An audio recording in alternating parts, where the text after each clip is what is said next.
తీతుకు రాసిన పత్రిక 2వ అధ్యాయము.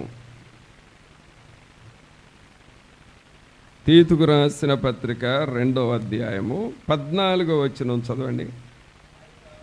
ఆయన సమస్తమైన దుర్నీతి నుండి మనలను విమోచించి సత్క్రియలందు ఆసక్తి గల ప్రజలను తన కోసము పవిత్రపరచుకొని తన సొత్తుగా చేసుకొనుటకు తన్ను తానే మన కొరకు అర్పించుకొనెను.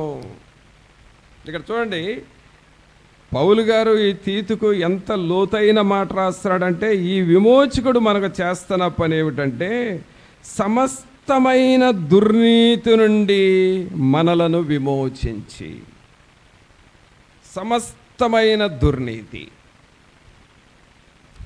పిల్లరా, సహజంగా ఈ దుర్నీతిని మనకు తెలిసిన భాషలో మురికి అనుకుందాం. మురికి అందాం, డర్టీనెస్. ఈ మురికి అనేది సహజంగా మన వస్త్రాలకు మురికి అవుతుంది, అలాగే మన శరీరానికి మురికి అవుతుంది. కానీ దుర్నీతి అనేది మన రక్తాన్ని మురికి చేస్తుంది, నీ స్వభావాన్ని మురికి చేస్తుంది, నీ మనస్సును మురికి చేస్తుంది, నీ ఆలోచనల్ని మురికి చేస్తుంది. జనరల్గా బయట నుండి పడే దుమ్మేమో మన బట్టల్ని పాడు చేస్తుంది, మన శరీరం కొంచెం జిడ్డుగా మారుతుంది, అంతే. కానీ ఈ దుర్నీతి, ఈ పాప స్వభావం అనేది లోపలికి వెళ్ళి ఆలోచనలు చెడగొడుతుంది. అవి దురాలోచనలుగా మారుతాయి. మన ప్రేరేపణలు చెడగొడుతుంది, దుష్ట ప్రేరేపణలుగా మారుతాయి. అలాగే మన బ్లడ్లోకి వెళుతుంది, ఆ బ్లడ్ పాపం వైపు ఆకర్షించబడేటట్లుగా చేస్తుంది. ఇప్పుడు పౌలు గారు ఏమంటాడంటే, ఆయన సమస్తమైన దుర్నీతి నుండి మనలను విమోచించి, అంటే పరిశుద్ధాత్మ దేవుడు, ఈ విమోచకుడైన యేసుక్రీస్తు ప్రభు చేసేది ఏంటంటే నీ బ్లడ్లో ఉన్న పాపాన్ని కూడా శుద్ధీకరిస్తాడు. ఆమేన్. నీ స్వభావంలో ఉన్న పాపాన్ని తీసివేస్తాడు. ఆమేన్. నీ ఎముకల్లో ఉన్న ఆ ఎముక బోన్ మ్యారోలో ఉన్న పాపాన్ని కూడా తీసివేస్తాడు. అనగా నీ తలంపులు, నీ స్వభావము, నీ ఆలోచనలు, నీ ప్రేరేపణలు, నీ ప్రవర్తన అంతటిని శుద్ధీకరిస్తాడు. అదండి విమోచకుడు చేసే పని. ఇలాంటి పని సౌలులో జరిగింది. సౌలు క్రూరుడు, హింసకుడు, దోషకుడు. కానీ సాధువైన మనిషిగా, మృదువైన మనిషిగా మారిపోయాడు. అనగా ఆయన సమస్త హృదయాన్ని శుద్ధీకరించాడు. ప్రభునందు ప్రియులారా, విమోచకుడు మనలను అన్ని రీతులుగా శుద్ధీకరిస్తాడు. దుర్నీతి నుండి మనలను విమోచిస్తాడు. నీకు చెడు కలలు వస్తున్నాయా? ఆయన వైపు నువ్వు అడగాలి, ప్రభువా ఈ చెడు కలలో నాలో నుండి తీసివేయి అని అడగాలి. నీకు దుష్ట ప్రేరేపణలు వస్తున్నాయా? అది సాతానుడు చేస్తున్న పని, ఇది నాలో నుండి తొలగించు అని నువ్వు అడగాలి. ఇలాగ నువ్వు అడుగుతూ ఉంటే సమస్త దుర్నీతి నుండి నిన్ను విమోచిస్తాడు. నీ స్వభావాన్ని మారుస్తాడు, నీ ఆలోచనలు మారిపోతాయి, నీ ప్రేరేపణలు మారిపోతాయి. లోకము కొరకు బ్రతకాలి అని అనుకుంటున్నా నిన్ను దేవుని కొరకు బ్రతికేలాగా చేస్తాడు. పాపం వైపు పరిగెత్తే నిన్ను దేవుని కొరకు పరిశుద్ధునిగా, పరిశుద్ధురాలుగా మారుస్తాడు. కారణము ఆయన విమోచకుడు. ఆయన విమోచకుడు. తర్వాత అలాగ మనల్ని విమోచించి ఇక తర్వాత చేసే పని ఏమిటంటే 14వ వచనంలోనే సత్క్రియలయందు ఆసక్తి గల, దేని యందు ఆసక్తి అండి? సత్క్రియలయందు ఆసక్తి గల ప్రజలను తన కోసరము పవిత్రపరచుకొని తన సొత్తుగా చేసుకొనుటకు తన్ను తానే మన కొరకు అర్పించుకొనెను. అంటే ఒకటి దుర్నీతి నుండి విమోచిస్తున్నాడు, రెండవది సత్క్రియలయందు ఆసక్తి ఆసక్తి గల తన ప్రజలు. మనకు ఏ క్రియలు ఆసక్తిగా ఉండాలంటే సత్క్రియలు అనగా దేవుని పనుల మీద ఆసక్తి ఉండాలి. మన ఆసక్తి దేవుని కొరకు. నీకు ఒక గంట టైం దొరికిందనుకోండి, ఆ గంట దేవుని కొరకు వాడాలి అనిపించేటట్లుగా చేస్తాడు. ప్రార్థన చేయాలి, బైబిల్ చదవాలి అని అనిపించేటట్లుగా చేస్తాడు. ఒకవేళ నువ్వు ట్రైన్లో ప్రయాణం చేస్తున్నావు అనుకో, ఒక 2 గంటల ట్రైన్లో కూర్చోవలసి వచ్చింది. ఆ 2 గంటలు ఏం చేస్తాం మనం?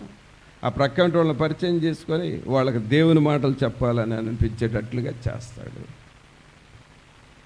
ఒక వారం రోజులు టైం ఇచ్చాడు. మరలా ఈరోజు ఆదివారం, రేపు వచ్చే ఆదివారం, వారం రోజులు టైం ఉంది. ఈ వారం రోజుల్లో నీకేం చేపిస్తాడు? దేవుని పని కొంత చేసేటట్లుగా ఎక్కడికన్నా వెళ్ళి సువార్త చెప్పు, ఎవరికన్నా సాక్ష్యం చెప్పు, లేదా నీ ప్రక్కన వాళ్ళని పలకరించి వాళ్ళతో కలిసి ప్రార్థన చేయి. సత్క్రియల యందు ఆసక్తి కలిగేటట్లుగా చేస్తాడు.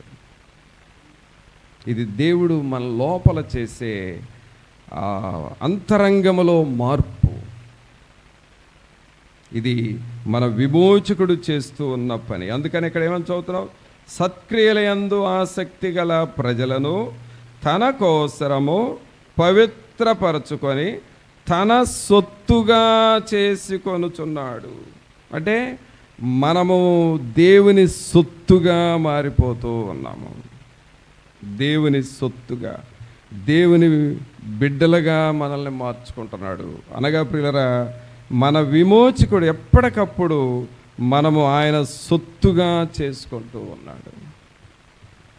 అంటే మనం ఏమయ్యామనంటే పూర్తిగా దేవుని వశములోనికి వెళ్ళిపోయాం. దేవుని వాక్యము విధానములోనికి వెళ్ళాం. ఆ విమోచకుడు ఒక్కొక్కటి స్టెప్ బై స్టెప్ ఫస్ట్ నీలో ఉన్న పాపాన్ని తీసేస్తున్నాడు, తర్వాత మనలో ఉన్న దుర్నీతిని తీసేస్తున్నాడు, ఆ తర్వాత సత్క్రియల యందు ఆసక్తి కలిగిన వారిగా చేస్తున్నాడు, ఆ తర్వాత ప్రభు తన సొత్తుగా మనల్ని చేసుకుంటా ఉన్నాడు. మనం ఆయన సొత్తు, ఆయన ప్రజలుగా మనం మారిపోతూ ఉన్నాం.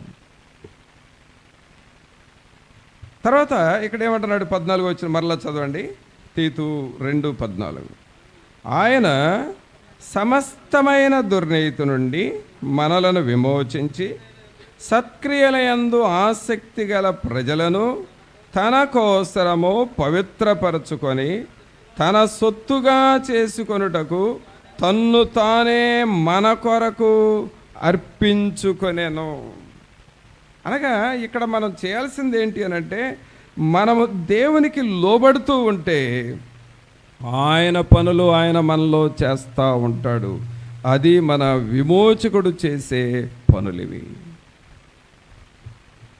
మరి అలాంటి విమోచకుడు మనకున్నాడు అనే సంగతి మనం జ్ఞాపకం చేసుకుంటున్నామా? సిలువ దినాల్లో సిలువ పాటలు పాడుతూ ఉంటారు, సిలువ వాక్యాలు చదువుతూ ఉంటారు, సిలువను ధ్యానం చేస్తూ ఉంటాం. కానీ నీ స్వభావం మారుతూ ఉందా? అలాగే దేవుని వాక్యం వింటూ ఉంటారు, 40 రోజుల వాక్యం వింటారు, కానీ అంతరంగంలో ఏమన్నా మార్పు వస్తుందా? దేవుని వాక్యం ఎప్పుడు మన లోపలికి వెళ్ళి మన లోపల మార్పు తెస్తూ ఉంటాడు. ఆ స్వభావం మారుతూ ఉంటుంది. స్వభావం మారుతూ ఉంటుంది.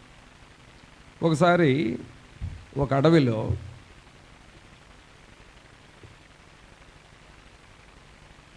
గొర్రెల కాపరి గొర్రెల్ని మేపుతూ ఉన్నాడంట. ఏం మేపుతున్నాడండి? గొర్రెల్ని మేపుతూ ఉన్నాడు. సడన్గా ఏమైందంటే, ఒక పులి అది కూడా నిండు సోలాలుగా ఉందంట. అంటే ఆ పులి అనగానే సహజంగా గొర్రెల మీద పడి గొర్రెల్ని చంపేయాలి, కానీ అది ఆ కండిషన్లో లేదు. లోపల అది పిల్లల్ని పెట్టి ఉంది. ఆ పిల్లలు కూడా డెలివరీ టైంలో ఉన్నాయంట. ఆ గొర్రెలు మేపుకుంటా, గొర్రెల కాపరి గొర్రెలు మేపుకుంటా వెళ్తూ ఉంటే అదే టైంలో పులి వచ్చింది. గొర్రెల కాపరి ఏమనుకున్నాడంటే, అమ్మో నా గొర్రెల్ని చంపేస్తుందేమో, ఏం చేయాలని చెప్పి కొంచెం ఆయన దగ్గర ఏదో గన్ ఉంటే దాన్ని పేల్చాలని చూస్తున్నాడు. అదే టైంకి ఈ పులి ఆ పిల్లల్ని పెట్టేసిందంట. అంటే గొర్రెలున్న ఏరియాకి ప్రక్కన ఈనిందంట, అది పిల్లల్ని పెట్టేసింది. పెట్టి అది మరి దాన్ని ఎవరు తరిమారో ఎట్లాగో కానీ పులి వెళ్ళిపోయింది, తల్లి పులి వెళ్ళిపోయింది, పిల్లలు అక్కడే ఉన్నాయి. ఇప్పుడు ఈ గొర్రెల కాపరకి ఈ పులి పిల్లల మీద జాలి వేసిందంట. ఏంటి అనంటే, అయ్యో ఆ తల్లి ఏమో ఇక్కడ పిల్లల్ని కంది వెళ్ళిపోయింది,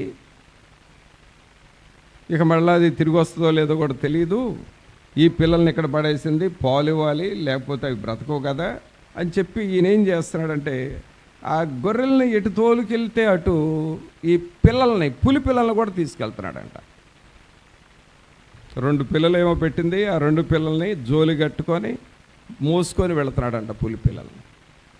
ఈ పిల్లలు పెరుగుతూ ఉన్నాయి. వీటికి ఆహారం ఏంటి అని అంటే, గొర్రె పాలు పిసికి ఒక పాత్రలో ఈ పులి పిల్లలకి గొర్రె పాలు తాగిస్తున్నాడంట.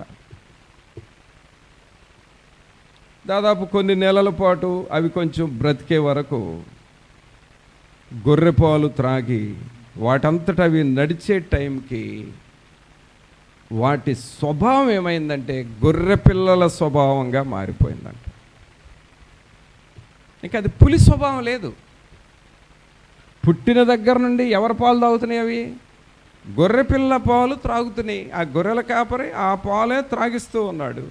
గొర్రెపిల్ల పాలు త్రాగటం ద్వారా పులి పిల్లకి, అది జంతువు అయితే పులే కానీ స్వభావం దేని స్వభావంగా మారిపోయింది?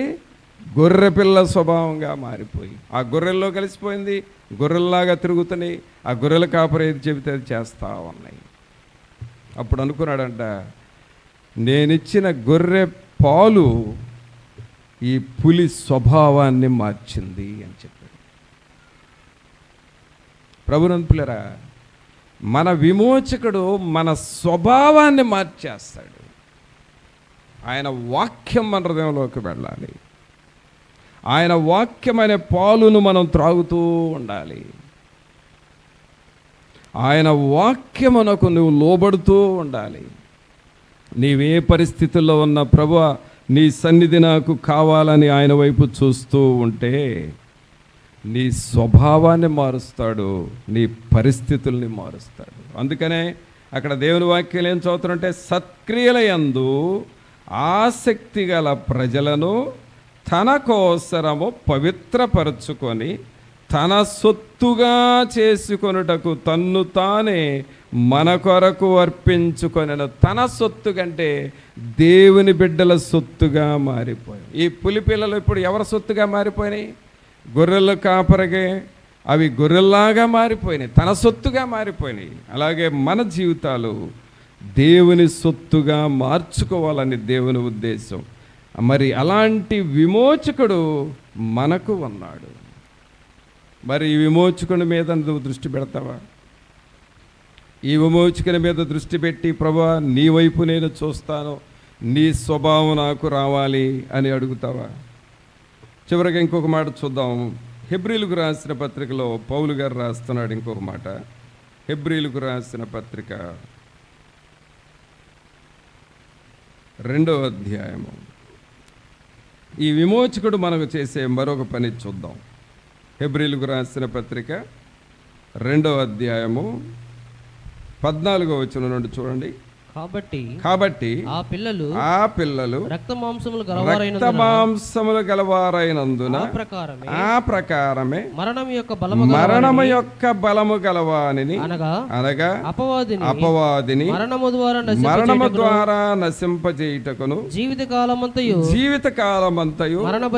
మరణ భయము చేత దాస్యమునకు లోబడిన వారిని విడిపించుటకును ఆయన కూడా రక్తమాంసములలో పాలువాడాయను. ఆ విమోచకుడు మనకు చేస్తున్న పని ఏమిటంటే, అపవాదిని మరణము ద్వారా నశింపజేయుటకును జీవితకాలమంతయు మరణ భయము చేత దాస్యమునకు లోబడిన వారిని విడిపించుటకు. అదండి ప్రభు చేస్తున్న పని. మన జీవితకాలం అంతా ఎలాంటి మరణ భయాలు ఉన్నా వాటన్నిటి నుండి విడిపించటానికి విమోచకుడు మనకు ఉన్నాడు. మరి ఈ విషయాన్ని గ్రహిస్తున్నావా?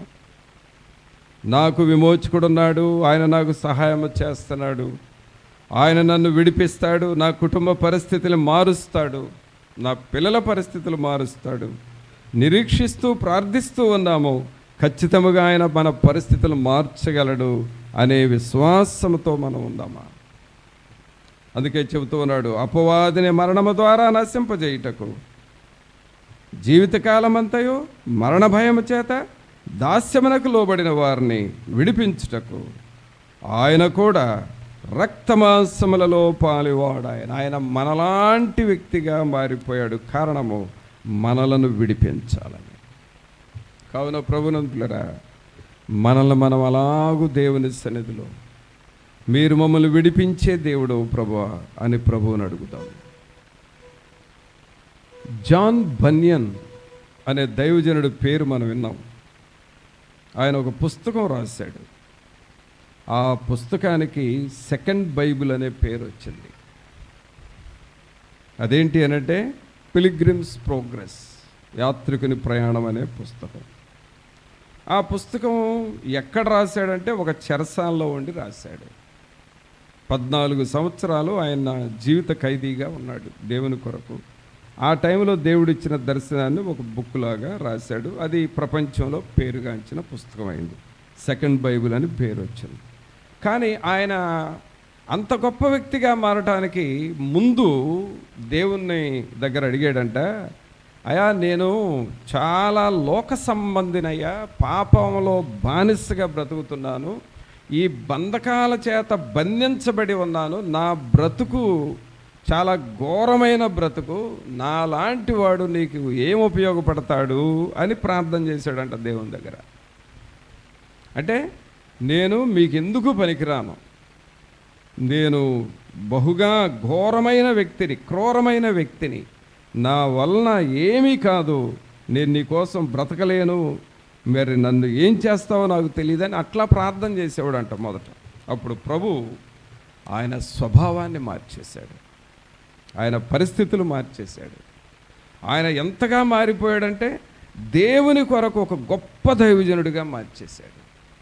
కావున ప్రభువుని పిల్లరా, సాతానుడు మన స్వభావాలను ఏమంటాడంటే, నీ వల్ల ఏమీ కాదు, నువ్వేమీ చేయలేవు, నువ్వు పాపం చేస్తున్నావు, పాపాన్ని ఆశించే వ్యక్తివి, నువ్వు అసలు నిలబడలేవు, దేవుని కోసం నిలబడటం కష్టం, నీ వల్ల ఏమీ కాదు, నువ్వెందుకు పనికిరావు, నువ్వేదో కాసేపు ప్రార్థన చేసుకోగానే అంతకంటే నువ్వు ఎక్కువ ఏమీ చేయలేవు అని సాతానుడు ఎప్పుడు చెప్తూ ఉంటాడు, బోధిస్తూ ఉంటాడు. లేడీస్కి కూడా నువ్వు లేడీవి, నీ వలన ఏమీ కాదు, ఏం చేయగలవు నువ్వు అని చెప్తూ ఉంటాడు. కానీ పరిశుద్ధాత్ముడు ఏమంటాడో తెలుసా? ఆయన నీలోనికి వస్తాడు, మనలో ఉంటాడు, మన ద్వారా ఆయన పనులు ఆయన చేసుకుంటాడు, మనం చేసేదేం లేదు అక్కడ. అది విమోచకుడి యొక్క గొప్పతనం, విమోచకుడి యొక్క గొప్ప పనులు అవి. అందుకనే ఈ జాన్ బన్యన్ నా వలన ఏమీ కాదు అని అనుకున్న ఆ వ్యక్తిని ప్రపంచంలోనే జాన్ బన్యన్ అనే పేరు తెలియకుండా ఎవరు ఉండరు. అలాంటి గొప్ప దైవజనుడిగా మార్చాడు. ఆయన కూడా ఒకప్పుడు నా వల్ల ఏమీ కాదు అనుకున్న వ్యక్తే. ఇలాంటి నేను ఎందుకు పనికిరాను అనుకున్న వ్యక్తిని ప్రపంచంలో ఉన్నత స్థాయిలో పెట్టాడు. కారణం ఏంటంటే ఆయన ఎవరిని తెలుసుకున్నాడంటే విమోచకుడిని తెలుసుకున్నాడు. కావున మన జీవితాల్లో ఈ విమోచకుని గురించి వినటం కాదు కానీ నువ్వు తెలుసుకోవాలి. ఈ విమోచకుని గురించి విని వదిలేయటం కాదు కానీ విని నీ లోపలికి చేర్చుకొని అనుభవించాలి. నా విమోచకుడు నాలో ఉన్నాడు, నాతో ఉన్నాడు, ఆయన పనులు ఆయన నాలో చేస్తూ ఉంటాడు, ఆయన బలమైన కార్యాలు నాలో జరుగుతూ ఉంటాయి, నా యొక్క జీవితాన్ని మారుస్తాడు, నన్ను ఒక గొప్ప వ్యక్తిగా చేస్తాడు అని నువ్వు ప్రభువు యొక్క గొప్పతనాన్ని గురించి ఊహిస్తూ తలస్తూ మాట్లాడుతూ ఉంటే నీ జీవితంలో గొప్ప మార్పు వస్తుంది. మరి ఎలాగో నువ్వు సిద్ధపడతావా? నీ నోటితో ఎన్నడూ నేను ఎందుకు పనికిరాను అనే మాటని వాడకూడదు. నా వలన ఏమీ కాదు అనే మాట నీ దగ్గర నుండి రానే రాకూడదు అసలు. అది సైతాను మాట. నా ప్రభు నన్ను వాడుకుంటాడు, నా ప్రభు నన్ను లేవనెత్తుతాడు, నా ప్రభు నాలో ఎన్ని బంధకాలు ఉన్న వాటన్నిటి నుండి విడుదల చేస్తాడు, నా ప్రభు నాలో ఎన్ని బంధకాలు ఉన్న వాటన్నిటి నుండి విడుదల చేసి నన్ను బలపరుచుకుంటాడు అనే విశ్వాసము నువ్వు దేవునికి చూపించాలి. నీ విశ్వాసమే నిన్ను గొప్ప వ్యక్తిగా మారుస్తుంది. ఆమేన్. మరి అలాగ మనం సిద్ధపడదామా? కాబట్టి మనకు ఒక విమోచకుడు ఉన్నాడు అన్న సంగతి జ్ఞాపకం చేసుకుందాం, ప్రార్థన చేసుకుందాం. అందరము మనల్ని మనం తగ్గించుకొని ప్రభు సన్నిధిలో, ప్రభువా మీరు నాకు విమోచకుడుగా ఉన్నారు, మీకు స్తోత్రాలు, మీకు వందనాలు. నా విమోచకుడవు, మిమ్మల్ని స్తుతిస్తూ ఉన్నాము. మీ కృపలో బలపరచండి, మీ సన్నిధిని, మీ ఆత్మ సహాయం, మీ కాపుదల మాకివ్వండి అని అందరూ మన 2 చేతులు పైకి లేపి ప్రతి ఒక్కరూ ప్రార్థన చేయండి. పిల్లరా, మీరు మాకు విమోచకుడుగా ఉన్న దేవుడో ప్రభువా, అయా శాపము నుండి మాకు విడుదల ఇచ్చే దేవుడో ప్రభువా, శాపము నుండి మాకు విడుదల ఇచ్చే దేవుడు, మీకు స్తోత్రాలు, మీకు వందనాలు చెల్లిస్తున్నాము. ప్రతి నాయన సాతానుడి యొక్క మరణ భయముల నుండి మాకు విడుదల ఇచ్చే దేవుడు అయ్యా, మిమ్మల్ని స్తుతిస్తూ ఉన్నాము. నాయనా మమ్మలను మీ సొత్తుగా చేసుకున్నారయ్యా. పాప స్వభావం మాలో నుండి తీసివేసి దేవుని స్వభావం మాకు ఇస్తా ఉన్నారు ప్రభా. మీకు వందనాలు, మీకు స్తోత్రాలు. కృప చూపండి అని ప్రభువుని అడుగుదామా? తల్లి, తండ్రి, సహోదరుడ, సహోదరు, ఒక్క నిమిషం ప్రార్థన చేసుకో. ప్రభా, నాకు విమోచకుడుగా మీరు ఉన్నారయ్యా, అంతే చాలు. మీరు సమస్తము చేసే దేవుడు, సమస్తము చేయగలిగిన దేవుడు. మీకు స్తోత్రాలు, మీకు వందనాలు ప్రభువా అని దేవుని అడుగుదాం. పరిశుద్ధుడైన మా ప్రభువా, మీకు స్తుతులు, స్తోత్రాలు, వందనాలు చెల్లిస్తూ ఉన్నాము. మహోన్నతుడా, మహాగణుడా, మా ప్రభు అయిన యేసు, మిమ్మల్ని స్తుతిస్తూ ఉన్నాము. ఈ ప్రియులను మీరు దర్శించండి. అనేక సార్లు వీరి జీవితాల్లో వస్తున్న శోధనలు, బాధలు, బలహీనతలను చూసి ఇక ఈ పరిస్థితుల్లో ఏమి చేయాలో అని నిరాశపడి ఆగిపోయిన స్థితిలో ఉన్నారేమో. వీటన్నిటి నుండి విడిపించగలిగిన విమోచకుడు నాకు ఉన్నాడు అనే విశ్వాసం ప్రతి ఒక్కరికి దయచేయండి ప్రభు. నా పరిస్థితులన్నిటినీ జయించుటకు శక్తినిచ్చే నాకు విమోచకుడు, మై రిడీమర్, నా విమోచకుడు నాతో ఉన్నాడు అనే ఆ విశ్వాసం ప్రతి ఒక్కరికి దయచేయండి ప్రభు. ఎవరి హృదయాలు కృంగిన స్థితిలో ఉన్నాయో, ఎవరు వేసారిన స్థితిలో, దిగాలుగా ఉంటున్న పరిస్థితుల్లో, ఎవరు ఏమిటా అని చెప్పి పైకి నవ్వుచుండిన లోపల దుఃఖముతో ఉన్నారో, నాకు విమోచకుడున్నాడు, ఈ పరిస్థితుల నుండి మార్చగలిగిన దేవుడు నాకు ఉన్నాడు, ఈ విమోచకుడు నాతో ఉన్నాడు, నాలో ఉన్నాడనే విశ్వాసము, ఆ వాక్యము హృదయంలో నిలిచి ఫలించాలి ప్రభువా. ప్రభా, పులి పిల్లలు గొర్రె పాలు త్రాగి గొర్రె స్వభావం ఎలాగ వచ్చేసిందో, సాతాను మనస్సు మాలో పోయి దేవుని మనస్సు మాకు రావాలి ప్రభు. దేవుని స్వభావం మాలోనికి రావాలి. కృప చూపండి. వాక్యమైన పాలను అపేక్షించు వారముగా చేయండి. వీరి హృదయాలలో ఉన్న ప్రతి శాపకరమైనవి నజరేయుడైన యేసు నామములో కొట్టివేస్తా ఉన్నాం ప్రభా.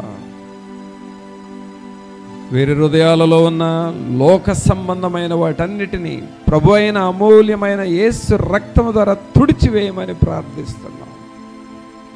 మీ కృప, కనికరము కలిగిన ఆత్మ ప్రతి ఒక్కరితో ఉంచండి. ఈ వాక్యం మా హృదయంలో నిలిచి ఫలించులాగున చేయండి. ఈ విమోచకుని గురించి మేము విని లోపలికి చేర్చుకొని మీతో సహవాసము చేయువారముగా చేయండి. ఈ వాక్యం మీ హృదయంలో నిలిచి ఫలించులాగున చేయండి.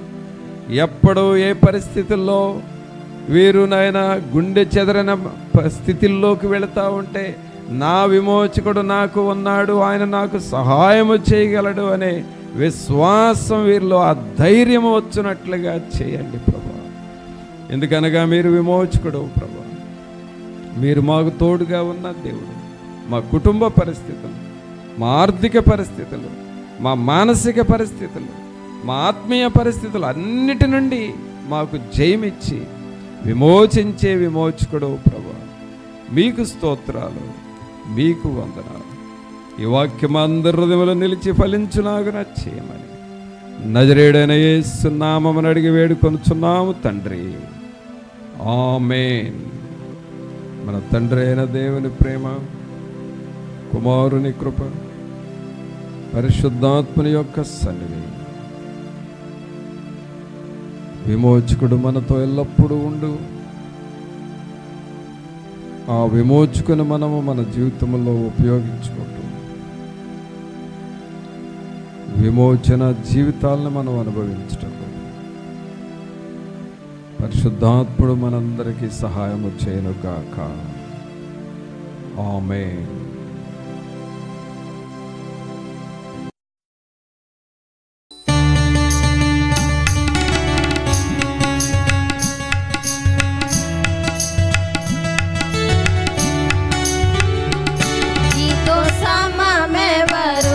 నీలా ప్రేమించేదెవరు, నీలా క్షమించేదెవరు యేసయ్యా.